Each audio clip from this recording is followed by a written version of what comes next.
Bonsoir Benjamin Haddad. Bonsoir. Merci d'être avec nous, ministre délégué chargé de l'Europe. Vous nous direz ce que doit répondre l'Europe, ce que doit répondre la France à Donald Trump ce soir. Mais d'abord, en voyant les explications qu'on vient d'avoir là, est-ce que Trump met tout simplement en péril notre économie ce soir? Il met en péril l'économie mondiale, mais à commencer par la sienne.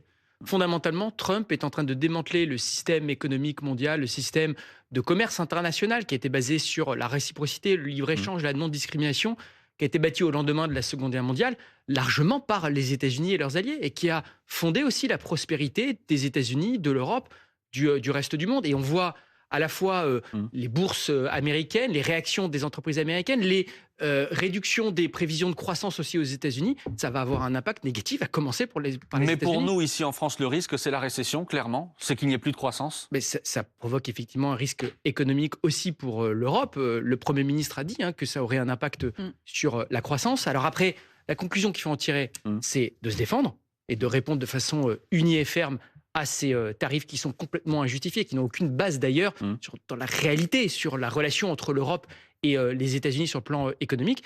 Et puis après, c'est de faire aussi de l'Europe, de l'Union européenne, la zone la plus compétitive au monde, en simplifiant, en soutenant nos entreprises, nos start-up, nos investisseurs, en créant un Nasdaq européen pour faire en sorte que toute l'épargne aujourd'hui européenne qui franchit l'Atlantique tous les ans, 300 milliards d'euros par an, Vous voulez qu'elle reste ici? et qu'elle reste ici, et qu'elle aille financer nos PME, nos startups, nos innovateurs, pour que demain, dans l'intelligence artificielle, dans le quantique, dans les industries vertes, les grands champions, ils soient européens. On en a tous les atouts. Et bien maintenant, faisons en sorte que ce soit une opportunité justement pour soutenir notre économie européenne. Comment se défendre? On parlera du bazooka dans une seconde avec Elsa Vidal, l'arme absolue, on verra ce que c'est dans une seconde. Mais d'abord, ce soir, la Commission européenne propose d'imposer des droits de douane à hauteur de 25% sur les biens américains qui arriveront en Europe à partir du 16 mai. Est-ce que la France soutient cette proposition? Oui, alors, de quoi s'agit-il?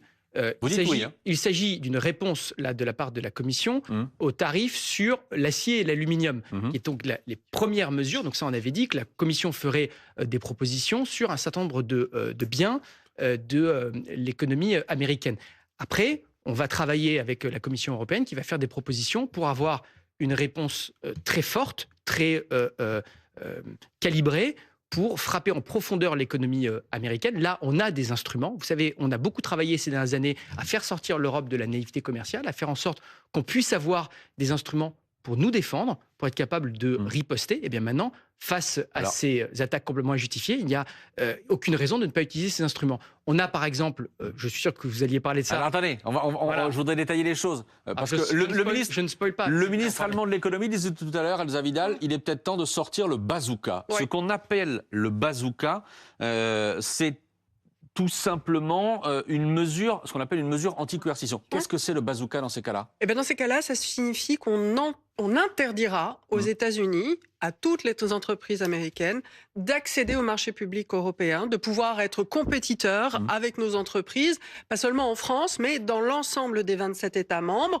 Et puis, on peut aussi interdire les entreprises qui vendent des services. On peut interdire les investissements directs étrangers. Vous ne pouvez plus venir même créer une usine et travailler. Donc, on a différents instruments qui, progressivement, dans une gradation, peuvent rendre de plus en plus douloureux les mesures qu'on nous impose. Le bazooka, c'est le moment, Benjamin Haddad? Mais on a cet instrument, effectivement, il n'y a aucune raison de ne pas l'utiliser. Encore une fois, on a renforcé largement sous l'impulsion de la France les instruments de sécurité économique de l'Union européenne pour pouvoir se défendre. Là, on a des droits de douane qui sont injustifiés, qui n'ont pas de base sur réelle sur l'économie, la relation économique entre l'Europe et les États-Unis. On peut utiliser cet instrument. Effectivement, il offre une palette d'outils. Elsa Vidal l'a dit, que ce soit le non-accès au marché public, que ce soit le fait de pouvoir aller taxer les services numériques, de regarder la propriété intellectuelle. Donc, c'est à la Commission européenne là-dessus de faire des propositions. Mais en effet, si on veut une désescalade, si on veut pouvoir négocier avec les États-Unis, il faut qu'on soit capable de montrer qu'on est capable de répondre et d'infliger des dommages économiques aux États-Unis. Pour décrypter, vous dites en gros, il faut d'abord aller dans l'escalade pour aller dans la désescalade ensuite? Il faut assumer un rapport de force, il faut montrer qu'on est capable de se défendre. Si, vous savez, si vous êtes dans la faiblesse, vous ne ferez pas respecter des États-Unis, encore moins de cette administration. Certains pays décident d'une certaine manière d'aller à Canossa. On a Benjamin Netanyahou ce soir qui va à la Maison-Blanche.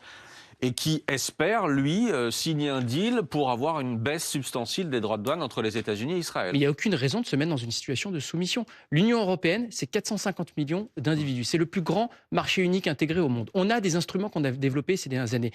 On va défendre nos intérêts, on va le faire de façon ferme, de façon proportionnée. Et en effet, il y a toute une palette d'outils qui sont sur la table, dont cet instrument anti-coercitif qui a été créé précisément pour répondre à ce type de situation quand une puissance décide de façon prédatrice d'utiliser l'instrument économique pour essayer de soumettre des partenaires européens. Et bien là, on fait tous face à la même situation. Ces droits de douane, ils ont été imposés à tous les Européens. Donc tous les Européens ont intérêt à pouvoir répondre de cette façon. Je donne, avant de donner la parole à mes camarades, un exemple très simple.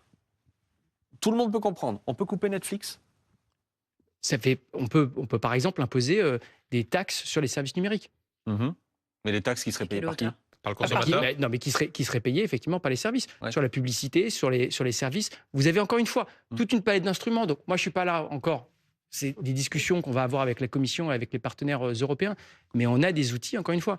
L'Europe, vous savez, pendant très longtemps, ça a été une puissance qui ne s'assumait pas et qui notamment n'assumait pas d'utiliser ces instruments économiques. Peut-être aussi parce qu'elle se bridait, elle était bridée aussi par des règles que les autres ne respectent plus. Prenez les règles de l'OMC. En très longtemps, on allait déposer des contentieux auprès de l'OMC, on attendait des procédures de recours interminables. Mais les États-Unis ont vidé depuis des années, même d'ailleurs dans les administrations précédentes, sous Obama et sous Biden, ont vidé l'OMC de son sens, de son rôle, ne renouvellent pas les juges au sein de l'OMC. Donc ils sont en train d'éventrer là le droit économique international. Il n'y a aucune raison que les Européens soient les tenants de la force de la mondialisation. Pour avoir quelque chose de concret et de compréhensible par tout le monde, vous dites Netflix, pourquoi pas ? On taxe, ce qui freinera Netflix dans son développement en Europe. En gros, vous voulez accéder à notre immense marché de 450 millions d'habitants européens, eh bien, il va falloir payer à un moment donné. C'est ce que vous êtes en train de dire. Et ce que je dis, c'est que l'autre part de ça, parce que c'est très important, il n'y a pas que la réponse économique, c'est aussi investir massivement dans la compétitivité de l'Union européenne. C'est faire en sorte que,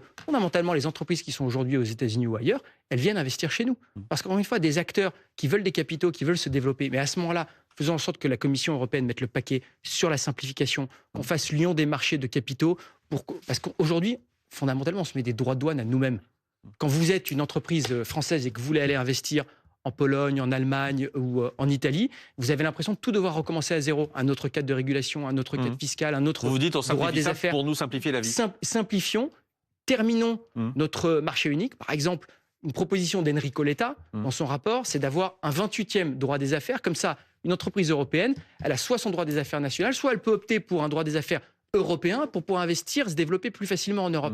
Là, c'est le moment aussi d'accélérer. Ça, c'est une demande aussi de la France. Il y a des propositions qui ont été faites par la Commission européenne pour renforcer la compétitivité, pour simplifier un certain nombre de normes qui s'imposent aujourd'hui à nos entreprises. Mettons le paquet pour faire aussi de notre Union européenne une zone de croissance, de compétitivité, d'innovation. Quand on voit la position de Donald Trump qu'il y a eu sur l'Ukraine, entre la guerre, sur la guerre entre la Russie et l'Ukraine, qu'on voit cette position sur la dimension commerciale et des droits de douane, est-ce que, Monsieur le Ministre, ce soir, vous diriez que les États-Unis sont toujours nos alliés? C'est pas un comportement amical de la part des États-Unis. Maintenant, fondamentalement, en réalité, quelle que soit la réponse à votre question, la conclusion qu'on en tire, c'est la même. C'est de réduire nos dépendances, c'est d'investir massivement dans notre autonomie stratégique, notamment dans la défense européenne. C'est ce qu'on commence à faire pour être capable de se défendre seul si nécessaire. Ça commence évidemment par le soutien à l'Ukraine, parce que le premier test de la sécurité européenne, c'est de continuer à soutenir l'Ukraine face à la Russie, parce que, parenthèse, pendant ce temps-là, pendant qu'on est en train de débattre de tout ça, la Russie continue quotidiennement ses bombardements. Donc ce sont sur les plus villes des adversaires, les Américains aujourd'hui, que des alliés. De tourner le dos à la diplomatie, et c'est après de réarmer. Réarmer sur le plan matériel, en augmentant nos budgets de défense, c'est ce qu'on fait en France, mais c'est ce qu'on fait maintenant au niveau européen, soutenir notre propre industrie de défense pour pas justement être dépendant des armements américains, avec ce que ça veut dire aussi en termes de contrôle, l'usage, de contrôle d'exportation, et se réarmer moralement. Et vous dites se réarmer moralement, lié, ça veut dire comprendre qu'on est dans un monde de conflictualité, de rapport de force, et d'en être capable aussi nous-mêmes de défendre nos intérêts. D'un mot, Amélie Rosic, parce que dans cet océan d'incertitude, il y a une demi-bonne nouvelle, c'est le prix de l'essence. Absolument, mais ma question, elle est très concrète. Qui va payer la riposte de l'Union européenne? Parce que finalement, ceux qui vont payer aujourd'hui, en premier lieu, les droits de douane américains, ce sont d'abord les consommateurs américains. Et on le sait, s'il y a riposte européenne, ce seront les consommateurs européens qui vont payer la facture. Au moins à court terme. Les taxes sur Netflix, ça va être pour nous. Mais fondamentalement, comment voulez-vous avoir une négociation avec cette administration Trump où on pourrait envisager une désescalade sans être capable de montrer qu'on peut réagir. Donc vous allez avoir d'abord des cordes de rappel dans l'économie américaine, vous l'avez dit vous-même, avec les sénateurs, les gens de la Maison-Blanche qui vont commencer à recevoir des coups de fil des entreprises, qui vont licencier, qui vont, pourquoi pas, délocaliser. Vous avez les marchés boursiers américains qui sont en train de dévisser. Mais à nous de montrer qu'on est capable de réagir et qu'on est capable de soutenir aussi notre propre économie. Merci Benjamin Haddad.